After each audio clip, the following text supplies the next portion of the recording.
Queridos, vamos abrir a palavra de Deus e meditar numa porção dela, hoje no livro de Juízes, no capítulo de número 3.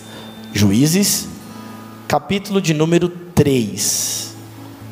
Nós vamos discorrer um pouquinho sobre a história de um destes juízes valorosos do Senhor. Amém? Diz assim a palavra de Deus a partir do versículo de número 14. Se você tem a sua Bíblia, eu vou fazer a leitura na versão NVI, e por isso, por trazer um entendimento um pouquinho diferente nessa versão, e por isso peço para que o pessoal lá do departamento nosso audiovisual também coloque na tela para ajudar aqueles que não têm Bíblia, na versão NVI. Vamos lá? A partir do versículo 14. E os israelitas ficaram sob o domínio de Eglon, rei de Moabe, durante 18 anos. Novamente, os israelitas clamaram ao Senhor, que lhes deu um libertador chamado Eude, ou Eude, homem canhoto, filho do benjamita Gerá. Os israelitas o enviaram com o pagamento de tributos a Eglon, rei de Moabe. Eude havia feito uma espada de 2 gumes, de 45 centímetros de comprimento, e a tinha amarrado na coxa direita, debaixo da roupa. E ele entregou o tributo a Eglon, rei de Moabe, homem muito gordo. Em seguida, Eude mandou embora os carregadores. Junto aos ídolos que estão perto de Gilgal, ele voltou e disse: tenho uma mensagem secreta para ti, ó rei. O rei respondeu, calado. E todos os seus auxiliares saíram da sua presença. Eude aproximou-se do rei, que estava sentado sozinho na sala superior do palácio de verão, e repetiu: tenho uma mensagem de Deus para ti. Quando o rei se levantou do trono, Eude estendeu a mão esquerda, apanhou a espada de sua coxa direita e cravou-a na barriga do rei. Até o cabo penetrou com a lâmina, e como não tirou a espada, a gordura se fechou sobre ela. Então Eude saiu para o pórtico, depois de fechar e trancar as portas da sala atrás de si. Versículo 24. Depois que ele saiu, vieram os servos, encontraram trancadas as portas da sala superior, e disseram: ele deve estar fazendo suas necessidades em seu cômodo privativo. Cansaram-se de esperar, e como ele não abria a porta da sala, pegaram a chave e a abriram, e lá estava o seu senhor caído no chão, morto.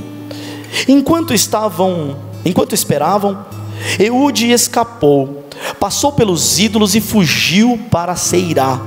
Quando chegou, tocou a trombeta nos montes de Efraim, e os israelitas desceram dos montes com ele à sua frente. Sigam-me, ordenou, pois o Senhor entregou Moabe, o inimigo de vocês, em suas mãos. Eles o seguiram e tomaram posse do lugar de passagem do Jordão que levava a Moabe, e não deixaram ninguém atravessar o rio. Naquela ocasião, mataram cerca de 10.000 moabitas, todos eles fortes e vigorosos, nenhum só homem escapou.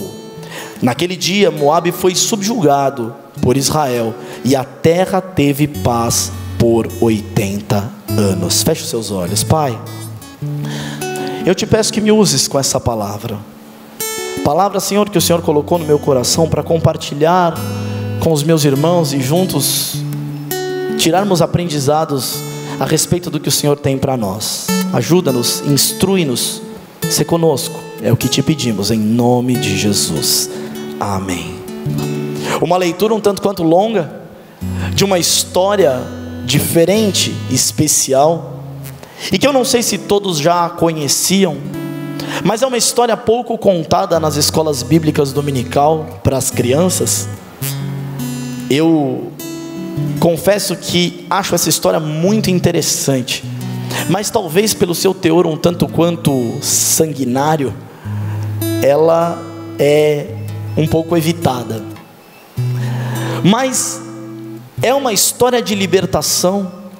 O livro de Juízes é um livro que retrata um povo sem rei, um povo que vivia esperando por um rei por parte de Deus, mas ainda não havia chegado a hora de Israel receber um rei. Portanto, Deus levantava do meio do povo juízes, libertadores, líderes pontuais específicos.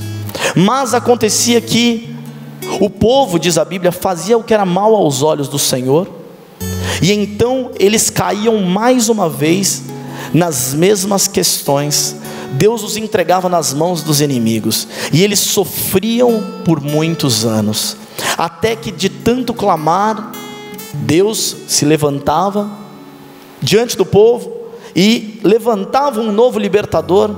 Entre eles nós vemos a história de Gideão, é um deles, Sansão, Débora, e nós começamos a olhar que cada um deles que se levanta, assim como Eude, era um líder. Até que esse líder morresse, o povo ficava com Deus, mas depois disso o povo tornava a fazer o que era mal aos olhos do Senhor, e o povo se perdia. E então Deus precisava levantar mais para frente um novo libertador através do clamor do próprio povo. Não é muito diferente das nossas circunstâncias. Nós vemos e vivemos diariamente com pessoas que oscilam entre a fé em Deus e o carnaval, por exemplo. Eu me lembro, nesses dias, de ter visto pessoas que já estiveram comigo em cima dos púlpitos, postando fotos em blocos de carnaval, mas se desviaram, talvez não claramente, talvez não explicitamente, ou talvez não assumidamente, mas estão fazendo o que é mal aos olhos do Senhor. Nós precisamos, como crentes, não apenas confessar Jesus como nosso Senhor e Salvador, mas ter a certeza de que estamos fazendo aquilo que é reto aos seus olhos. Amém? Bem, o povo então, desta vez, estava subjugado nas mãos de Moabe, através do rei chamado Eglon. Esse rei já estava liderando o povo, já estava à frente do povo, subjugando a Israel por 18 anos. 18 anos de sofrimento, 18 anos de luta, 18 anos de dor. Mas o próprio Deus havia entregue esse povo na mão dos moabitas, por causa da sua dureza de coração. Volte comigo no texto do capítulo que lemos, para os versículos de número 5 e 6 do mesmo texto. Diz assim: habitando pois os filhos de Israel no meio dos cananeus. Estou lendo agora na versão da Almeida corrigida, tá bom? O pessoal lá em cima vai ficar maluco, mas não tem problema não, pode colocar a versão que vocês tiverem.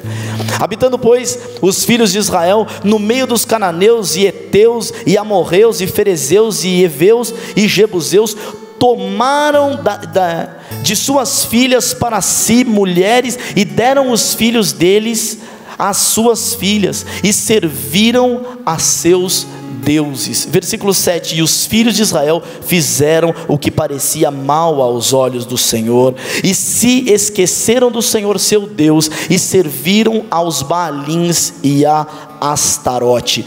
Ou seja, isso acontecia constantemente. Eles voltavam-se para a idolatria, voltavam-se para o casamento misto, e assim as coisas iam se perdendo, e eles faziam o que era mal aos olhos do Senhor. Então o Senhor os entregava nas mãos dos seus adversários.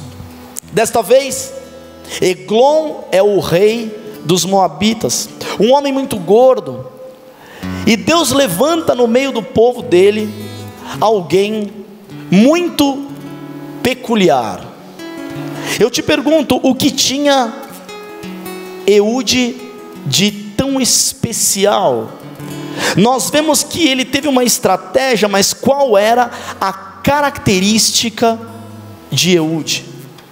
A característica principal que ele tinha era uma característica física. Eude era canhoto. E esse é o grande destaque que nós temos aqui no texto. Foi esta ferramenta que o fez vencer os moabitas. Vamos entender um pouco sobre isso. Eude era canhoto, algo que era diferenciado dos demais. Se eu perguntar para você quantas pessoas nós temos aqui no nosso meio, levantem a mão apenas aqueles que são canhotos. Levante a mão, dá uma olhada só, né? A gente tem aí talvez uma dezena ou um pouco mais. Agora abaixem a mão, os destros, por gentileza, levantem a mão. Então, canhotos, muito obrigado, vocês são uma exceção, vocês são uma minoria.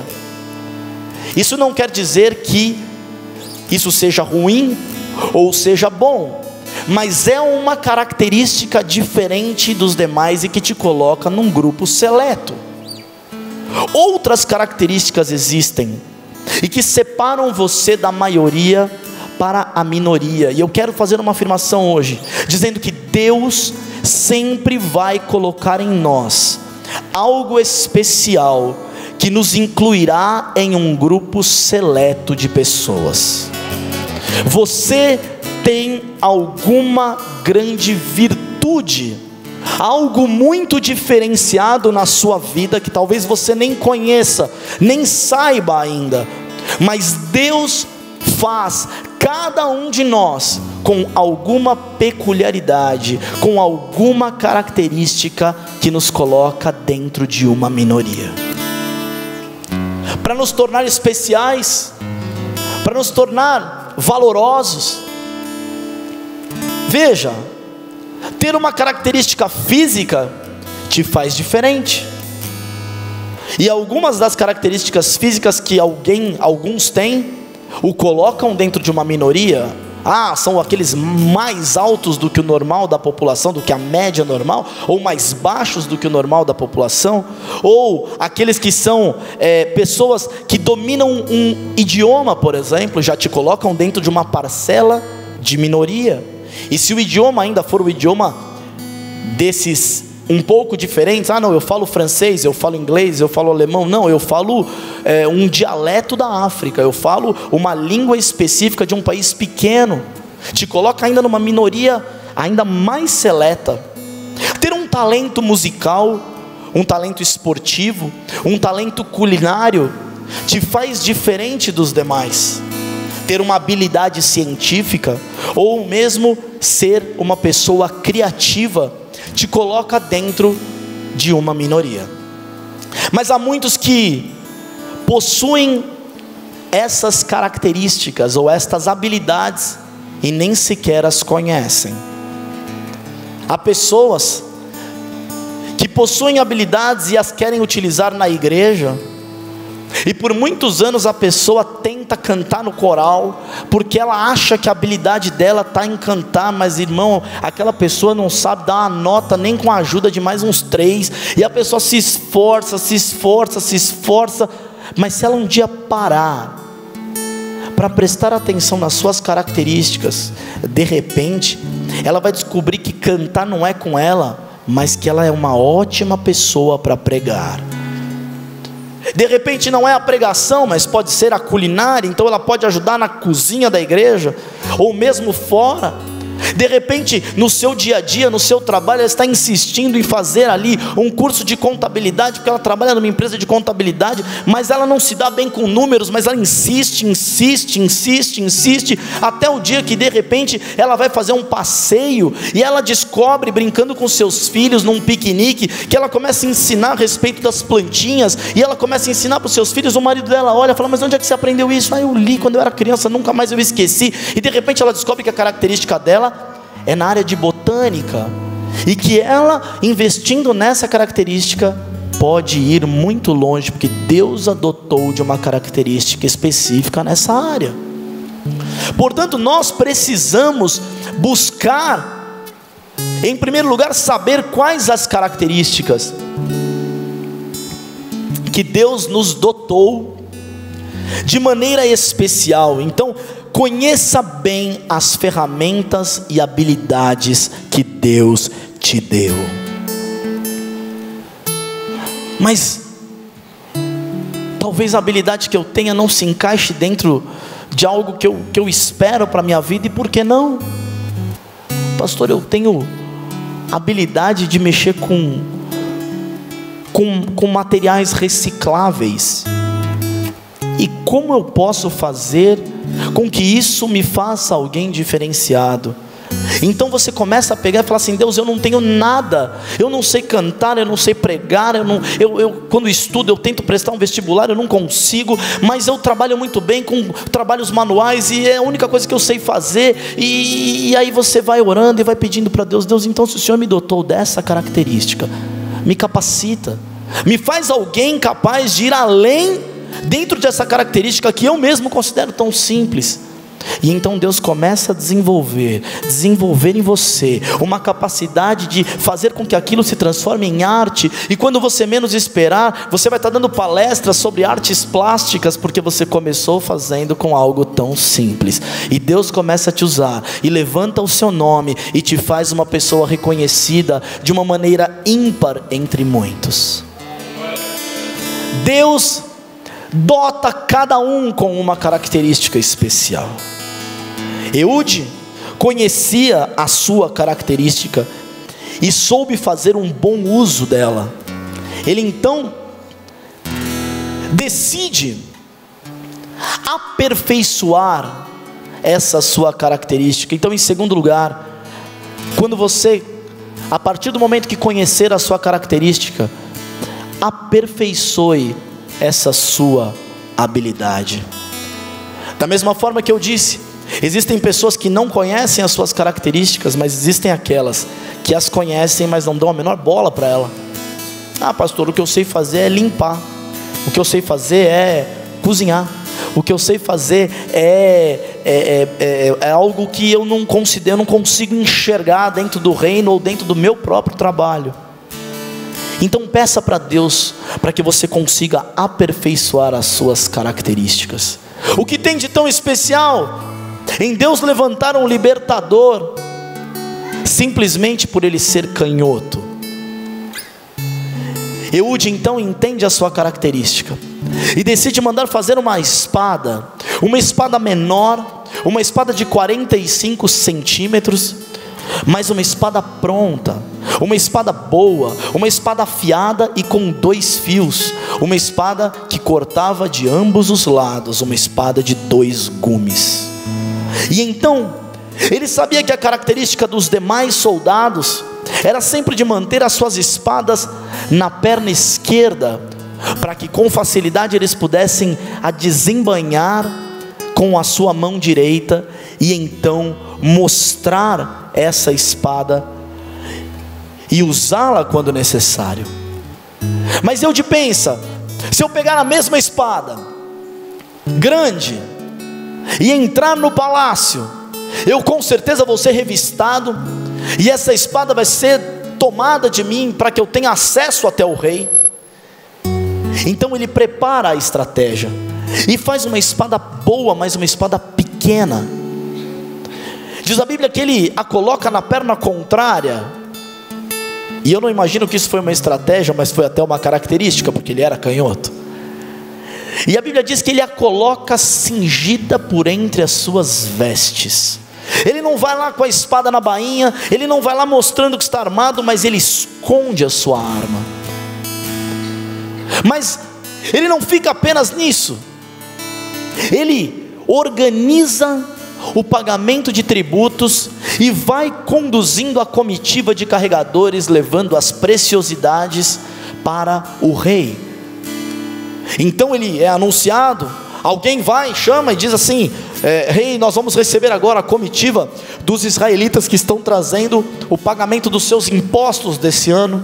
E então entra aquela comitiva liderada por Eude, e ele está diante do rei, sentado no seu trono, gordo, largado naquele trono. E então o rei manda que ele entre, e quando ele entra diante do rei, ele começa a dar ordens para os seus liderados, dizendo: coloque as riquezas do rei aqui diante dele. Vão colocando, e os carregadores vão colocando. Quando eles terminam, tudo isso fazia parte de um plano maior. Quando eles terminam, Eude pede para que os carregadores saiam, porque naquele instante ele decide colocar em prática o plano que Deus colocou no seu coração. A sua habilidade era de ser canhoto, mas a habilidade já não teria mais nenhuma valia se ele não a aperfeiçoasse. Eu pergunto a você, se você simplesmente ler um texto como esse, você vai entender essa história, mas se você decidir estudar esse texto, se aprofundar nesse texto, Deus vai te mostrar algo mais. E assim como funciona nesse texto, funciona em toda a Bíblia. E o que te leva a entender mais a Bíblia chama-se estudo. Você vai aperfeiçoar a característica que Deus te deu, a habilidade que Deus te deu com a palavra de Deus, lendo mais e ouvindo mais sobre a palavra de Deus. Isso não é diferente se você trabalha como professor de português, ou de matemática, ou de ciências, ou de história, ou de química, física e biologia. Se você é professor de alguma área, seja ela primária ou de nível superior, você precisa se aperfeiçoar naquilo que você está fazendo. Portanto, se você se aperfeiçoar mais e mais e mais, cada vez você será melhor naquilo. Mas se você da mesma maneira mantiver a sua característica guardada para si, apenas enquanto talento, enquanto habilidade nata, talvez você nunca se torne bom naquilo que Deus te colocou. Se você é um músico e você simplesmente gosta de música, tem um bom ouvido, mas só canta no chuveiro, ou só toca no máximo na sua casa um violãozinho com esforço para tentar afinar, por mais que Deus tenha te dotado de habilidade musical, você nunca vai passar de um músico de final de semana.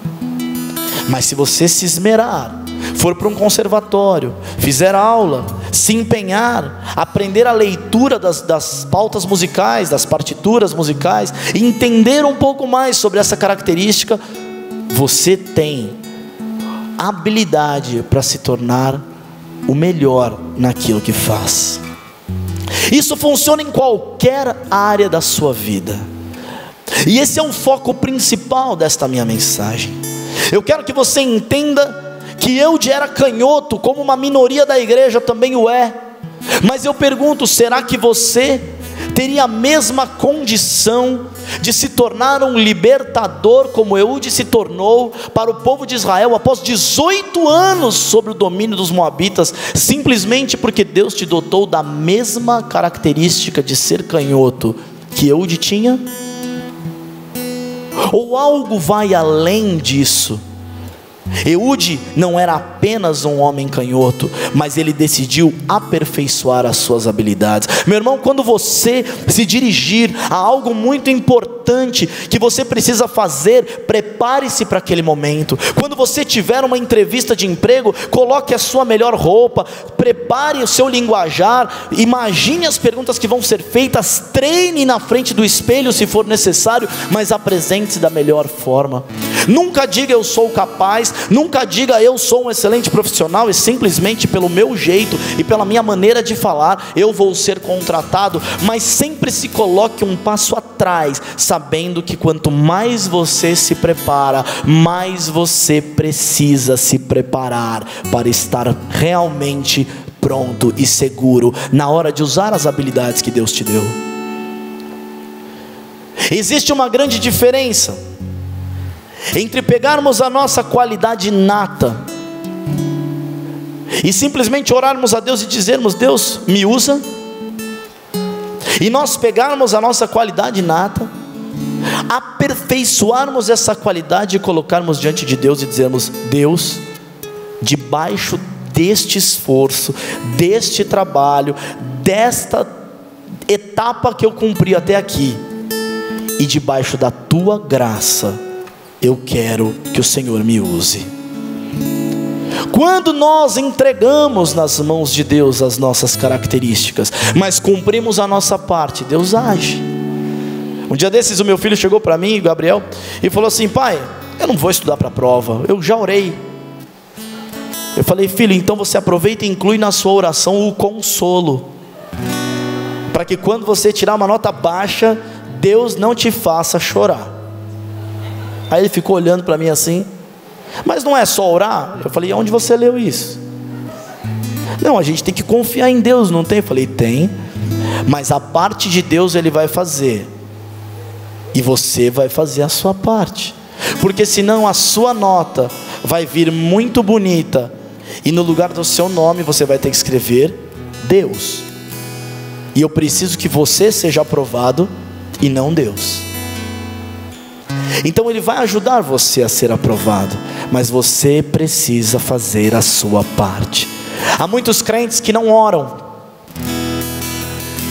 nunca, que não fazem reservas com Deus, que não criam reservas com Deus, e de repente esses crentes entram dentro de um grande problema, um problema de saúde na família, algo que eles precisam realmente de oração, e eles se jogam na presença de Deus, e eles esmurram o chão, eles oram, eles jejuam como nunca.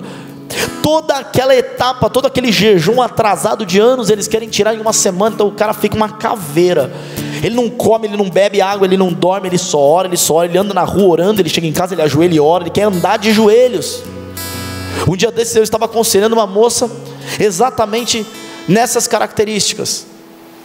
Ela teve um grande problema no seu casamento, e tudo aquilo que ela não orou por anos, ela decidiu orar de uma vez. Ela falou: eu vou fazer um jejum de 40 dias, mas o meu jejum vai ser, eu estava pensando em não tomar nem água. Eu falei: não faz isso que você vai morrer. Então eu vou tomar só água, mas eu vou fazer um jejum, e eu vou orar 1 hora de manhã, 1 hora à tarde, 1 hora à noite, e eu estou pensando em passar algumas noites inteiras orando. Eu falei: doida, não vai acontecer nada, você vai ficar cansada, vai passar mal, não vai funcionar. Não é assim que a coisa funciona com Deus. Mas a maioria das pessoas se jogam na presença de Deus sem ter reservas. Eu não estou dizendo aqui que você não tem que orar na hora do seu problema. Não, ore bastante, ore mais do que você costuma orar. Mas eu estou dizendo que quando as coisas estiverem bem, ore também, ore sempre. A Bíblia diz: orai sem cessar. Porque quando você não tem problemas, você mostra para Deus que o motivo da sua oração é agradecer. Quando você não está no meio de um turbilhão de problemas, de um problema enorme, ou de alguma coisa que envolve você de forma lateral, não importa. Quando você não está vivendo um grande problema, você ora e você acumula reservas com Deus para o momento em que você precisar usar. Essa é a hora em que as pessoas costumam ir em direção àquela irmãzinha do grupo de oração. Eu vou falar com a irmã fulana de tal, que ela nem joelho tem, ela ora sempre. Irmão, a reserva da irmã é da irmã. Eu vou pedir oração para o pastor, aleluia. Pode funcionar? Pode, mas a reserva do pastor é dele. A reserva de cada um é de cada um. Deus usa por causa da oração coletiva, claro, da oração dos outros, claro, mas Ele usa muito mais a sua oração quando você tiver o seu problema. Meu irmão, ore a Deus sempre, mas também cumpra com as suas responsabilidades, aperfeiçoando essa sua habilidade. Eu vou dar um exemplo para você, que talvez você que tem dificuldade nessa área não entenda, mas se você fizer um pouquinho só de esforço, Deus vai mudar a sua vida completamente. Preste muita atenção nisso, porque se Deus não fizer, você pode me procurar, e nós vamos encontrar nesse livro o motivo pelo qual Deus não fez, e eu acho que você não vai encontrar, porque você não vai me procurar. Ouça bem: quando você precisa de laranjas, você precisa ter sementes de laranjas. E então você planta as sementes de laranjas numa terra boa, preparada. Você rega essa terra, você aduba essa terra. E o tempo vai passando, e você vai regando, vai cuidando, e essa árvore vai crescer, e no tempo certo, você terá laranjas. Mas há pessoas que buscam plantar abacates com sementes de laranjas, e não há oração que faça com que você colha abacates se plantar laranjas, ou laranjas se plantar abacates. Eu quero dizer que para você afastar o devorador da sua vida, só existe uma maneira, e chama-se fidelidade. Se você tem problemas financeiros, procure e investigue na sua vida financeira se você é fiel nos seus dízimos. Se você não o é, não adianta orar, porque Deus não vai dar abacates em árvores de laranjas. Mas eu já ajudo na igreja, eu já sou voluntário, eu estou pagando com o meu tempo. Então, quando você precisar de uma bênção financeira, ore para Deus te dar dinheiro, e Ele vai te dar tempo. Porque se você plantar tempo, você vai receber tempo. Se você plantar adoração, você vai receber bênçãos espirituais. Mas se você deseja receber bênçãos materiais, seja fiel a Deus no seu material. Não colha aquilo que você não plantou, porque isso não existe. Se você tem dificuldades e enxerga dentro das suas dificuldades um problema material, busque entender a lei da semeadura e plante materialmente e regue com as suas orações. Você colherá. Ontem o pastor Walter fez uma afirmação na Santa Ceia, e ele disse: eu não conheço e nem nunca vi, e eu tenho muita tranquilidade de falar isso, principalmente porque os dízimos e ofertas já aconteceram. Então não há segunda intenção nisso, mas eu quero que pessoas sejam ajudadas a ter a sua vida material corrigida e vivam em abundância diante de Deus. Eu não estou fazendo apologia da riqueza, mas eu estou pregando contra a infidelidade. Quando Deus, o pastor Walter ontem afirmou que se você crer e você plantar conforme a lei da semeadura, você irá colher. E que ele jamais viu alguém que foi fiel por toda a sua vida perder ou empobrecer por ser fiel a Deus. Mas nós já vimos, e já vimos muito, pessoas serem financeiramente abençoadas por serem fiéis a Deus nos seus dízimos. E há um argumento, e com isso eu quero concluir este parênteses, mas que é muito importante, vocês vão entender. Imagine Deus como seu sócio. Você e Deus possuem uma empresa, e nessa empresa você tem 90% das cotas e ele tem 10%. Se eu fizer esta comparação, você vai falar: ah, mas ele é Deus. Então olhe para a pessoa que está do seu lado. De preferência, escolha uma pessoa que não seja seu cônjuge ou seu filho. Procure alguém ao redor de você que seja alguém que não é da sua família. Você encontrou? Muito bem, escolha qualquer um deles, e a partir de agora vocês estão sendo apresentados e vocês passam a ser sócios. Então você tem 90% e essa outra pessoa tem 10%. Mas eu te pergunto, quem é o dono dessa empresa? Quem é o dono da empresa? Quem tem 90 ou quem tem 10? Os dois. Um é sócio majoritário e o outro minoritário. Agora eu te pergunto, venda essa empresa.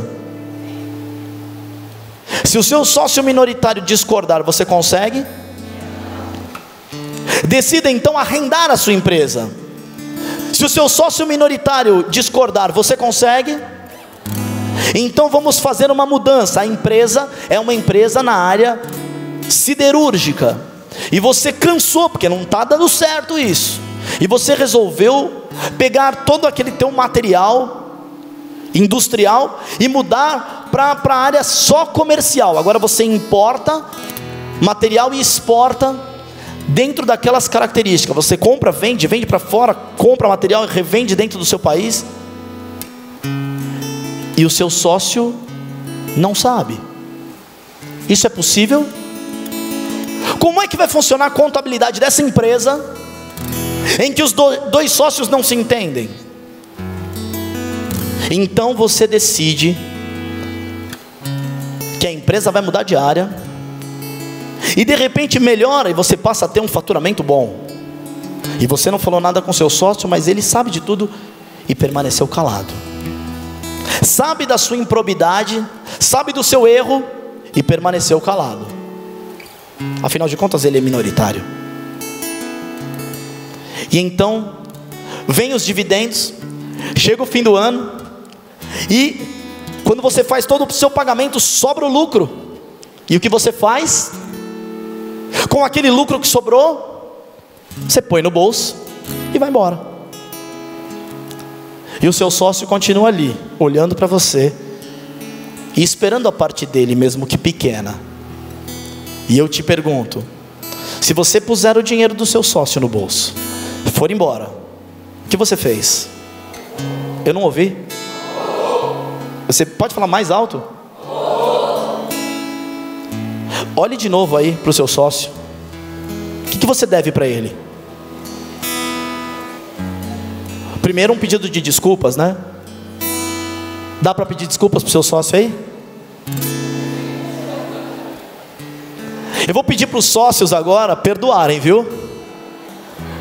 Perdoem, porque esse pilantra te roubou. Aí eu te falo, o seu sócio foi o fundador da empresa, foi o criador desse trabalho, foi o cara que te deu o empurrão para começar, e depois ele foi ficando para trás, porque ele viu o seu talento, ele viu a sua qualidade, ele viu as suas características, ele decidiu investir em você. Falou, não, vai lá, não, tudo bem, eu fico só com 10, pode ir, ele foi te incentivando e te fazendo crescer, e então você voou e se esqueceu dele. Esse sócio é Deus, é quem te deu toda a condição de ser quem você é quem te forjou, quem te deu as melhores características, quem mexeu no teu caráter, quem te fez prosperar. E muitas vezes ele fica fora da PLR no fim do ano. Ah, é porque eu esqueci? Não, porque você roubou.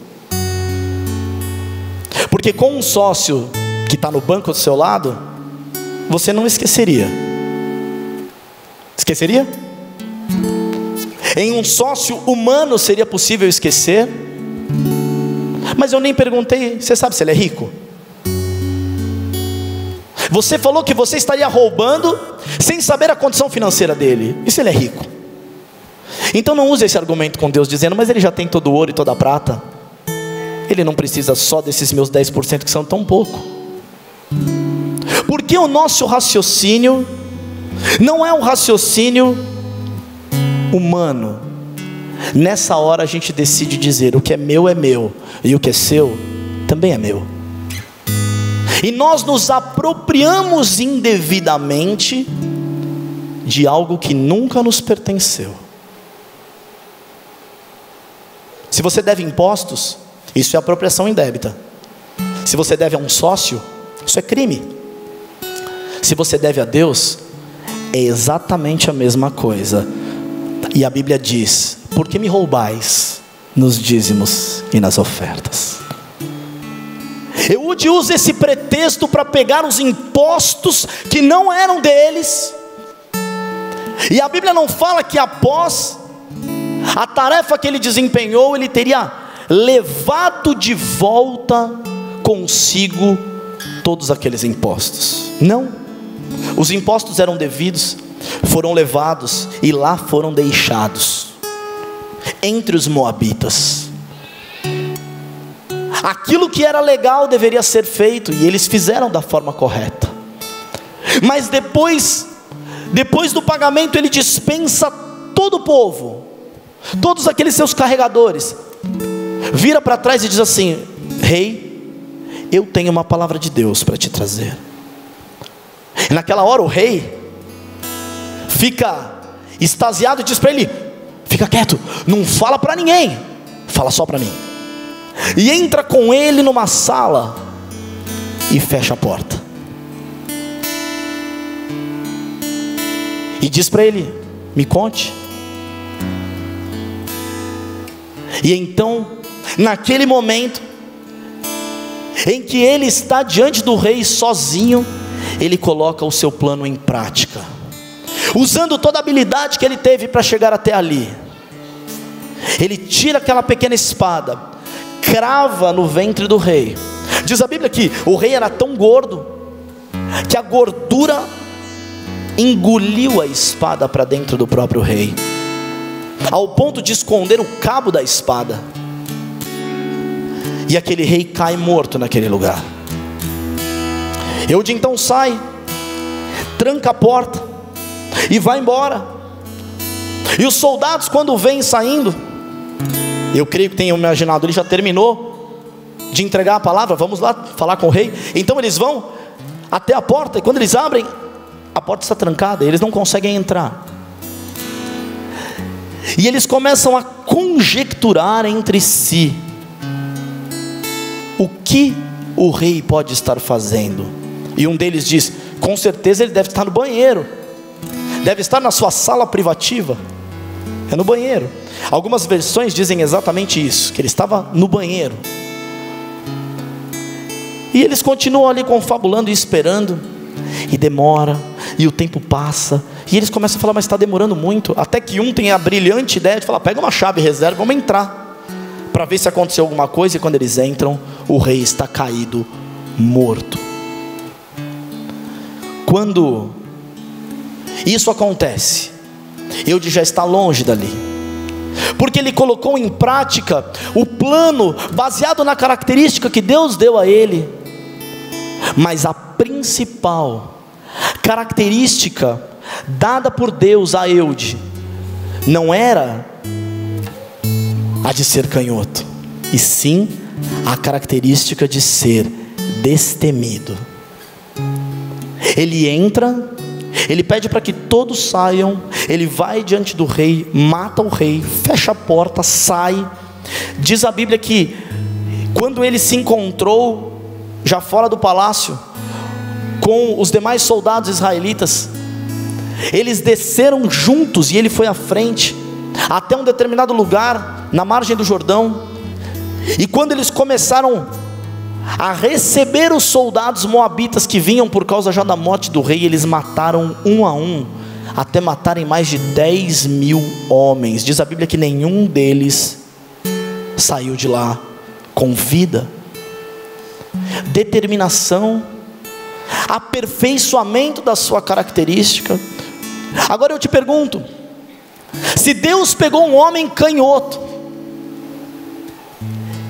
e usou uma característica natural, trazendo a ele um aperfeiçoamento e colocando nele uma liderança, será que Deus não pode fazer o mesmo com você,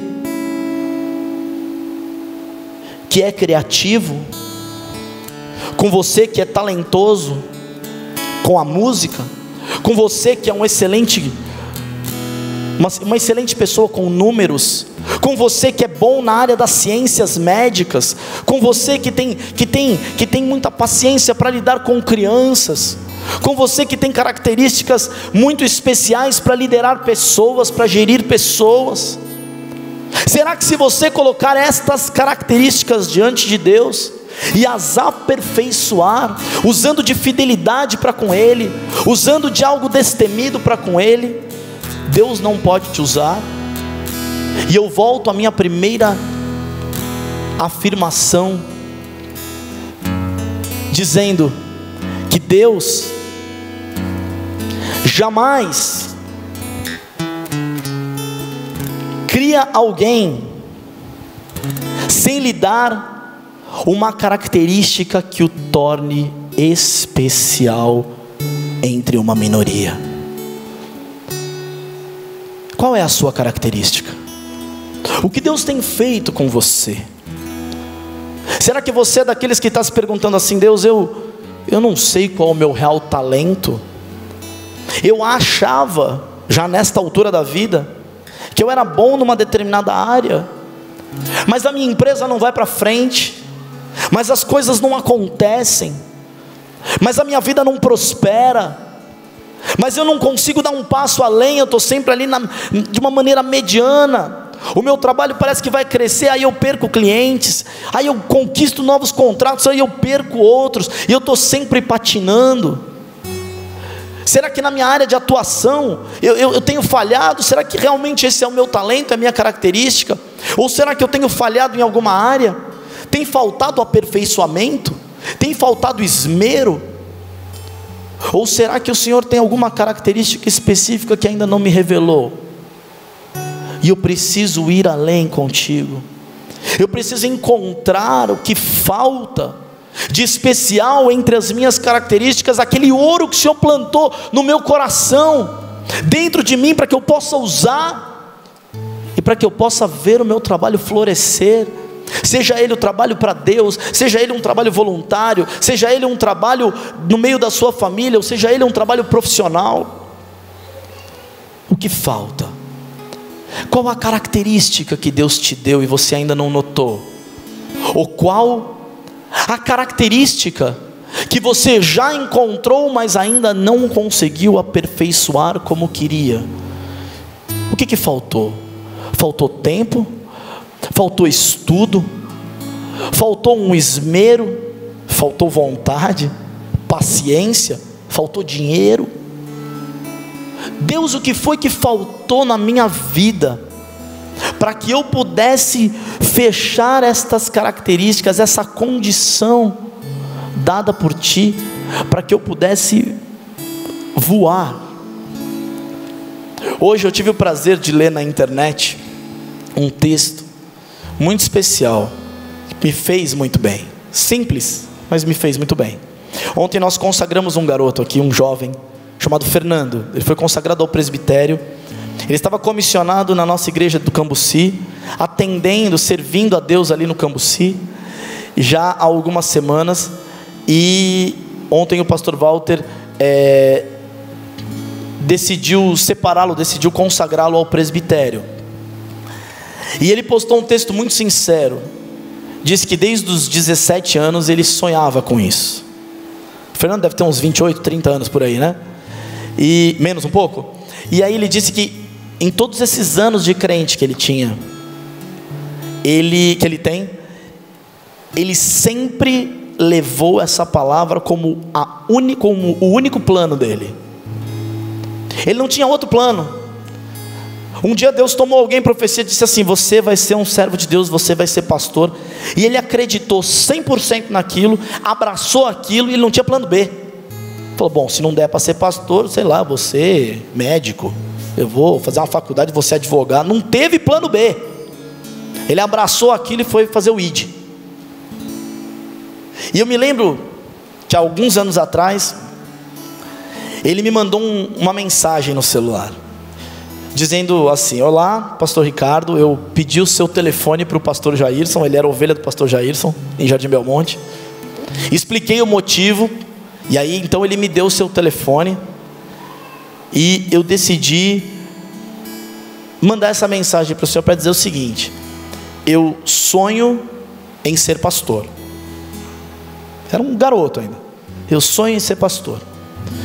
Eu já comecei a estudar no ID, e eu sei que eu vou ter uma caminhada longa pela frente, mas eu quero um dia poder sentar para conversar com o senhor e ser orientado quanto a isso. E aí o restante da mensagem era só pedindo desculpa. Me desculpa por estar fazendo isso, por estar falando, eu tenho vergonha disso, mas eu estou dizendo porque isso não cabe dentro de mim, eu preciso falar. A primeira coisa que eu disse foi assim: você não precisa pedir desculpa, porque a Bíblia diz que quem almeja o episcopado, excelente obra deseja. Há pessoas que têm o desejo, talvez não tenham o chamado, mas têm o desejo, e a Bíblia não diz aqueles que forem chamados, mas diz aquele que almeja. Se vai ser ou se não vai ser, é outra coisa, mas diz que aquele que almeja, excelente coisa quer, né? Então ele disse, eu falei, você não tem que pedir desculpa por querer, eu estou muito feliz porque você quer. E disse para ele assim: você já está estudando? Aí comecei a orientar: você está estudando? Já me matriculei no curso do ID. O curso do ID é o nosso curso teológico. E eu já estou falando com o pastor Jair, estou pedindo orientação, já me coloquei à disposição para chegar mais cedo nos cultos. E aí ele foi. Eu me lembro que na época ele estava passando um momento de muita necessidade, e ele foi morar num quartinho nos fundos da igreja de Jardim Belmonte. E depois disso, os anos foram passando, e hoje na postagem dele ele lembrou de cada pessoa que deu a mão para ele e que veio trazendo ele até o momento da sua consagração. Ele foi consagrado, ele vive de tempo integral da igreja, ele cuida de uma pequena comunidade, a mais novinha nossa, aqui no bairro do Cambuci. Foi pego a laço, né? Porque ele já estava trabalhando aqui com a gente, esperando o momento dele, sendo preparado para isso, porque ele seria colocado na igreja de Cotia no final do ano, e apareceu a circunstância emergencial para que ele atendesse. Então o pastor Walter disse, de um dia para o mesmo dia, quarta-feira de manhã, o pastor Walter foi até a igreja do Cambuci, conheceu, para resgatar a igreja com muitos problemas, fez, e o Fernando, na tarde daquele mesmo dia, já foi mandado para lá para resolver várias coisas, e no sábado já foi dado posse para ele naquela mesma igreja. Eu estive lá fazendo isso. Ele não tinha plano B, era canhoto com uma espada de 45 centímetros e um rei gordo pela frente, uma situação para resolver. Ele não tinha duas oportunidades, porque se ele não matasse o rei naquela hora, o rei ia gritar. A chance dele era uma só, e ele agarrou essa chance e pediu para que Deus o aperfeiçoasse, e foi lutando. E se você visse o Fernando pregando há 5 ou 6 anos atrás, trazendo uma palavra há 5 ou 6 anos atrás, era alguém que falava com sinceridade e pouco conhecimento. Hoje o Fernando prega com autoridade, como um verdadeiro servo de Deus. Deus quer te aperfeiçoar também. Eu não sei se você tem chamado ministerial, mas Deus quer te aperfeiçoar naquilo que Ele dotou você.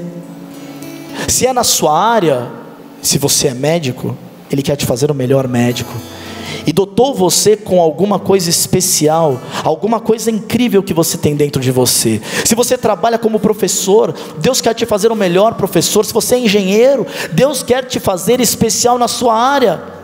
Seja qual for o seu trabalho, Deus quer te fazer alguém valoroso dentro dessa área.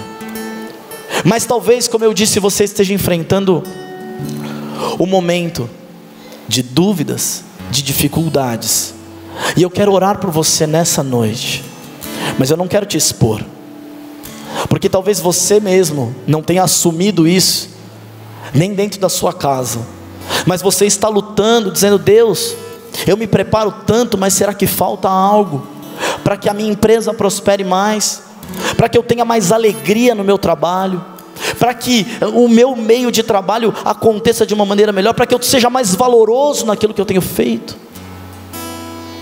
Eu quero orar por pessoas que estão no meio de grandes incertezas, e que não teriam, mesmo muitas vezes sendo canhoto, a condição de enfrentar o que Eude enfrentou. Pessoas que conhecem parcialmente ou até totalmente as suas habilidades e características especiais e que receberam de Deus, e mesmo assim ainda lhes falta algo, ou que conhecem sim as suas habilidades, mas ainda não conseguiram colocá-las em prática, insistindo em outras coisas, sendo que Deus te dotou de alguma coisa tão especial, e que se você está totalmente fora disso. se é essa a sua condição, eu peço para que todos curvem a sua cabeça, suas cabeças. E se é essa a sua condição nessa hora, ore comigo, no íntimo do seu coração. Diga: Senhor, eu fiz uma faculdade, eu fiz um curso, mas eu abandonei, eu queria tanto poder voltar. Eu sei que o Senhor me dotou com aquele talento, mas eu não consegui até hoje. Ou Senhor, eu estou numa área que não é a minha, eu queria ir para uma outra área, eu gosto de outra coisa, mas eu estou trabalhando nessa área porque eu preciso. Ou Senhor, eu estou tão feliz no meu trabalho, mas eu queria desempenhar melhor aquilo que eu faço. Eu queria ser um melhor profissional, mas eu também queria ser um melhor pai, um melhor marido, uma melhor mãe, um melhor filho, uma melhor esposa. Mas o Senhor me dotou com características, e eu conheço essas características, mas não consigo vencer. Senhor, por que eu tenho patinado há tanto tempo em determinadas áreas da minha vida? Senhor, por que o meu casamento não vai bem? Por que as coisas não acontecem? Eu amo a minha esposa, ela me ama, nós temos amor entre nós, mas a gente não se entende, a gente não se respeita. Senhor, eu não sei, eu amo tantos meus filhos, mas eu não tenho paciência com eles. Eu não consigo dedicar tempo de qualidade à minha família. Senhor, eu amo a minha igreja, mas eu não consigo ter compromisso com ela. Eu não consigo chegar na hora, eu não consigo estar nos cultos, eu vou de vez em quando, eu não consigo ser fiel a Ti. Senhor, eu tenho vivido, e todas as vezes que eu estou na Tua presença, é como se fosse a primeira vez, e tudo é tão bom, mas quando eu saio, eu esqueço de ser crente, e o meu linguajar muda. Senhor, aquela característica que o Senhor colocou no meu coração, de ter palavras doces, eu não consigo usar quando eu estou no meu ambiente de trabalho. A minha língua é torpe, o meu coração é sujo, os meus olhos são maus. Mas eu tenho essa característica, eu preciso lutar o tempo todo contra as outras características que não Te agradam. O que eu preciso, Senhor, fazer para vencer essas dificuldades? Qual área da minha vida eu preciso aperfeiçoar para ver a Tua ação completa na minha vida e no meu coração? Será que eu preciso fazer uma mudança completa? Será que eu preciso mudar os ambientes por onde eu ando?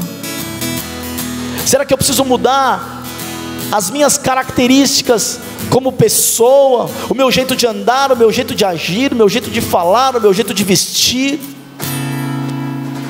Será que a mudança é uma mudança só no coração? Será que a gente precisa retomar de algum ponto? Eu quero que o Senhor use as características boas que o Senhor colocou em mim, mas eu tenho atrapalhado a ação do Teu Espírito na minha vida, porque eu vejo coisas que não Te agradam, os meus pés andam por lugares que não Te agradam, eu faço o que é mal aos Teus olhos, e a gente acaba todas as vezes rompendo o nosso acordo, Deus, aquele acordo que nós tínhamos de caminhar juntos, lado a lado, de mãos dadas, vivendo a Tua promessa na minha vida e na vida da minha família. Eu Te peço em nome de Jesus, vem e transforma aquilo que está errado na minha vida. E Senhor, em nome de Jesus, que as características que o Senhor plantou ali, para que eu seja especial, para que eu seja diferente de outros, para que eu seja especial de acordo com os Teus olhos, seja alguém bom para os Teus olhos, que essas características possam se sobressair, elas possam aparecer ainda mais e mais na minha vida, e que através delas o Senhor me use para o louvor da Tua glória. Eu quero Te servir, porque o Senhor nos dá habilidades especiais, mas também tem nos dado discernimento para conhecer quais são aquelas características que sufocam as habilidades que o Senhor nos deu para te servirmos de maneira singular. Glorifica o teu nome nas nossas vidas, na vida da tua igreja como corpo, e na vida de cada um dos seus membros, ó Pai, como servos teus, como pessoas que te amam, como pessoas que talvez tenham tropeçado em algum momento, mas que estão dispostas a retomar o relacionamento contigo, por amor do teu nome, Senhor. Amém. Meu irmão, eu não vou perguntar para você se você fez essa oração, e muito menos te questionar, porque essa é uma oração entre você e Deus, uma conversa entre você e Deus. Eu só quero ressaltar: faça valer a oração se foi feita de coração, para que a sua vida e para que as habilidades de Deus colocadas na sua vida sejam totalmente renovadas para a glória do seu nome. Amém.